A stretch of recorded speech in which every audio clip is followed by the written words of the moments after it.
Sumainyo ang Panginoon. At sumayo rin. Ang mabuting balita ng Panginoon ayon kay San Juan. Papuri sa iyo, Panginoon.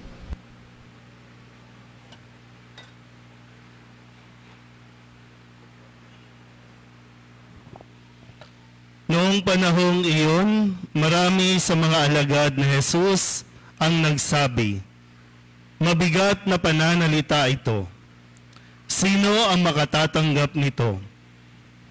Alam ni Jesus na nagbubulong-bulungan ang kanyang mga alagad tungkol dito, kaya't sinabi niya, "Dahil ba rito'y tatalikuran na ninyo ako? Gaano pa kaya kung makita ninyong umaakyat ang anak ng tao sa dati niyang kinaroroonan? Ang Espiritu ang nagbibigay buhay. Hindi ito magagawa ng laman. Ang mga salitang sinabi ko sa inyo ay Espiritu at buhay. Ngunit may ilan sa inyong hindi nananalig sa akin." Sapagkat talastas ni Jesus buhat pa noong una kung sino-sino ang hindi nananalig sa Kanya at kung sino ang magkakanulo sa Kanya.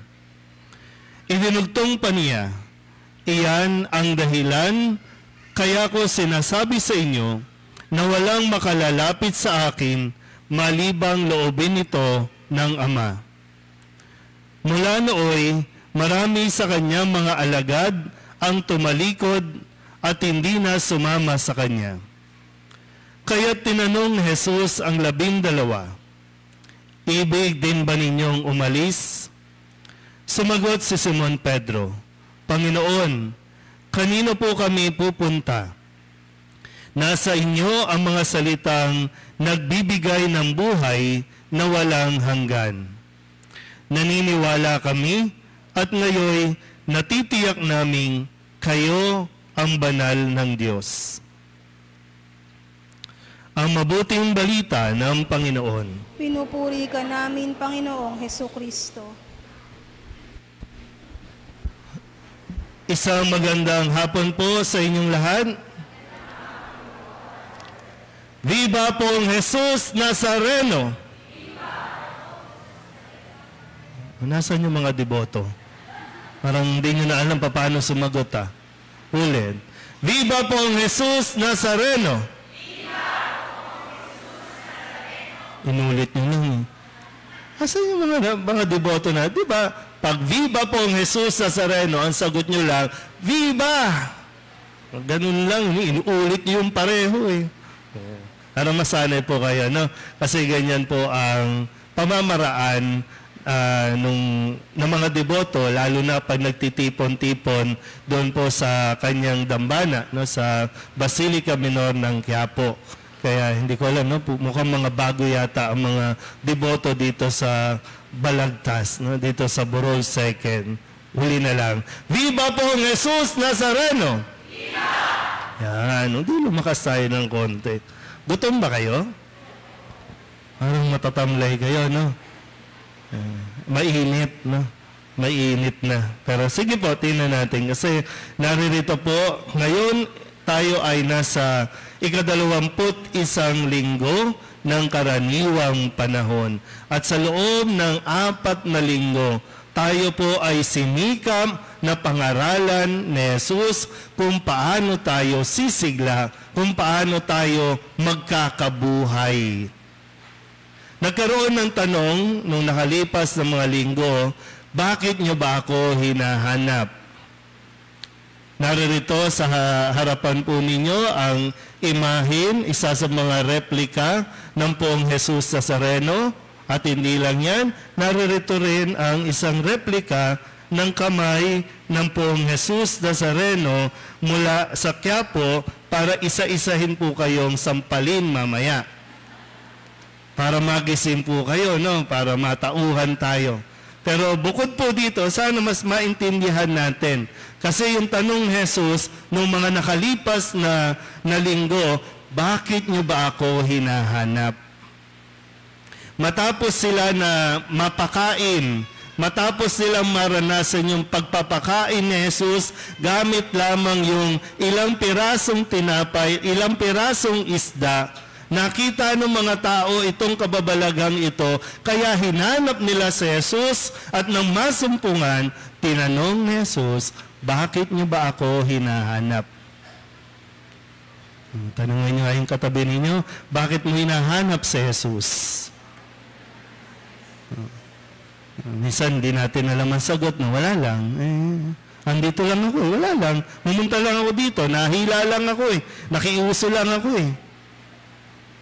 Yan karamihan, di ba, pag may mga rally-rally, pag tinatanong mo, bakit kayo nagra-rally? Hindi ko rin alam nahila lang ako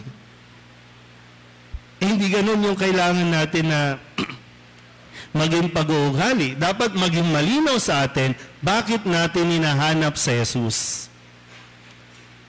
Mamaya, bakit nyo hahawakan ang imahe ng Nazareno? Bakit kayo hahalik sa kamay ng poong Nazareno? Bakit? Bakit?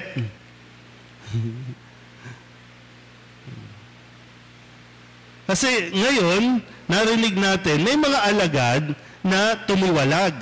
May mga alagad na tumalikod na. Babalikan natin ulit yung mga pangyayari. Sinabi ni Jesus, hinahanap niyo ba ako dahil nakakain kayo at nabusog? O hinahanap niyo ako dahil nakita ninyo yung palatandaan na ako nga ang anak ng Diyos, na ako nga ang Mesiyas? Alin sa dalawa? Kasi gusto nilang gawing hari si Jesus. O teka lang, malinaw ba sa inyo talaga kung ano ang gusto niyong mangyari? Pinaliwanag ulit ni Jesus, ako ang tinapay na nagbibigay buhay. Ako ang tinapay na bumaba mula sa langit. At sinabi pa rin niya, ang sino mang kumakain ng aking laman, umiinom ng aking dugo, magkakaroon ng buhay.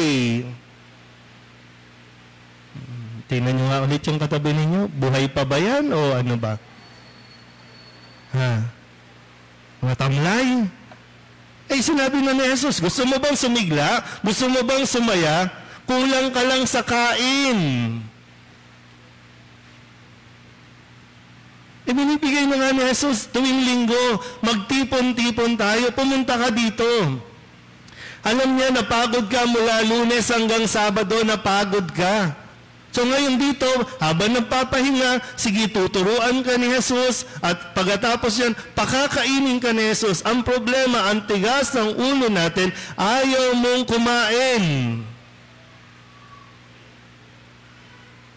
Sabihin nyo nga ulit sa katabi ninyo, huwag ka nang mag-inarte. Diba, aarte-arte, pupunta ka dito, hindi ka naman kakain. Ano ang kailangan mo? Ano bang gusto mo? Ahawa ka dyan, tapos papahid mo na naman ganyan. Okay na, magaling na ako. Kumain ka. Pinapakain, ayaw. Ay, hindi ako karapat-dapat. Kaya nga sinasabi natin, di ba? Hindi ako karapat-dapat tumanggap sa iyo o magpatuloy sa iyo. At alam ni Jesus, at lalong kailangan mong kumain kung pakiramdam mo hindi ka karapat-dapat, panghihinaan ka lalo.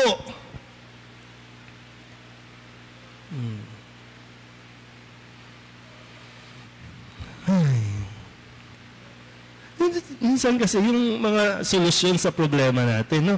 Alam mo naman yung pwedeng maging solusyon, ayaw mo lang gawin Ano bang sagot sa pagpagod na pagod ka na? Di magpahinga, matulog ka. Si Jesus nga, natutulog din Ikaw naman, ayaw mo magpahinga. Iisip ka ng isip. Nakakapagod yun. Pahinga lang. Nung sagot sa kagutuman, di kumain. Huwag lang sobra. Tingnan yung katawan ng katabi ninyo. Mga sobra. Mga sobra. Nagigas nyo ba? Yun nga lang, sabi po dito, sinasabi kasi ni Jesus, sariling laman, sariling dugo, Kainin ninyo, hindi maunawaan ng mga alagad niya. Hindi maintindihan ng mga sumunod sa kanya. At dahil hindi maintindihan, nag-alisan. Kaya dahil ba dito, iiwan nyo na ako?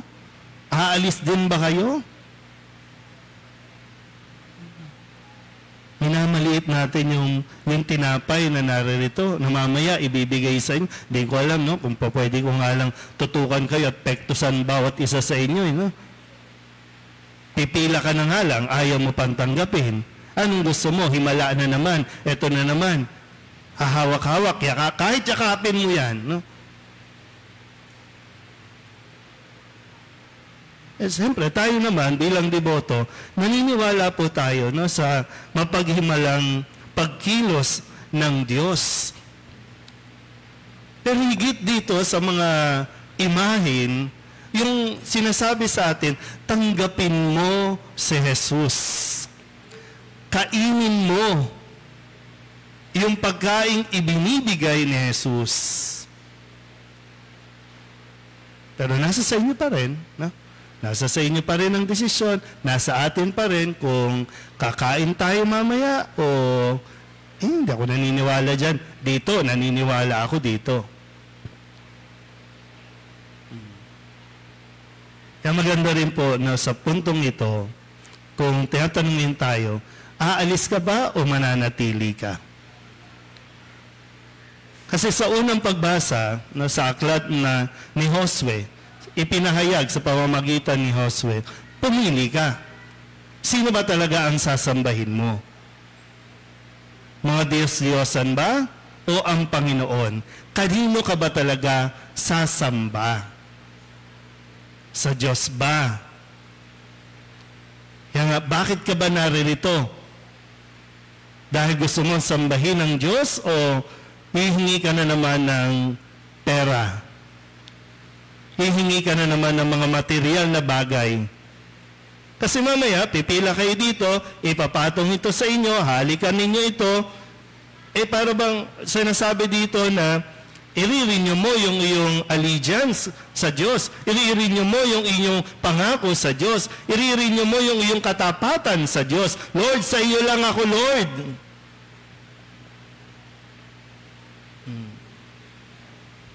Pag pinatong dito, mag-magic dito, may mga makukulay dito, magaling ka na. Pag pinagkaloob ang grasya ng Diyos sa iyo, na gumaling ka, gagaling ka. Pero paano kung pag sinabing, sandali lang, hintay lang? Mananatili ka pa ba o aalis ka na rin?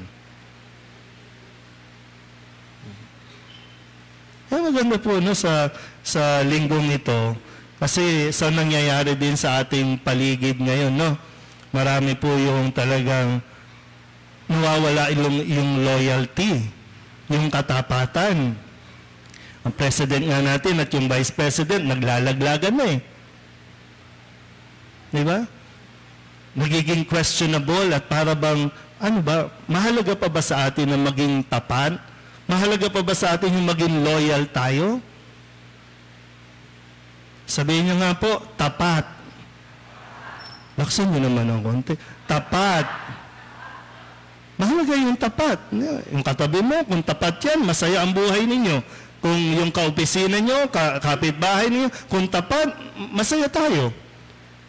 Pero kapag na-invite natin yung behavior, yung karakter ng pagiging tapat, kahit anong mangyari sa atin, hindi tayo aalis sa Diyos. Yan, di ba? Yung salitang tapat. Tapat. T-A-P-A-T. Tapat. Pag binaliktad mo, tapat pa rin. Pero kailangan mo magdesisyon.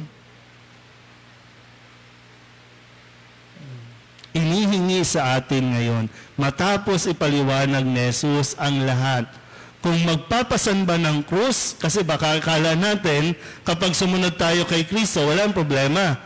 Kala mo siguro kapag sumunod ka kay Kristo, nagdebosyon ka kay Kristo, hindi ka magkaka-cancer, hindi ka magkaka-leukemia, hindi ka magugutom, hindi ka mawawala ng trabaho.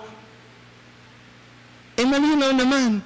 Susunod ba kayo sa akin kahit may corona, kahit may tining, kahit may krus? Susunod ka ba?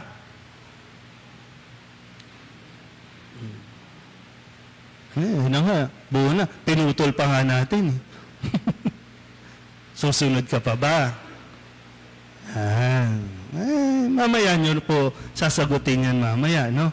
Pero isang magandang paalala po ito, no, sa atin. At sana, katulad ni San Pedro, masabi rin natin talaga na wala tayong ibang pupuntahan.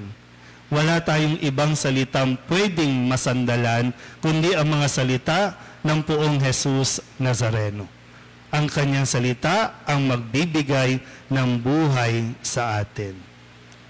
At gaya ng madalas na sinasabi ni Kristo, tanggapin natin siya, hindi lang basta sa imahin, sa itsura, kundi tanggapin natin siya sa kanyang katawan na ibinibigay sa atin. Amen?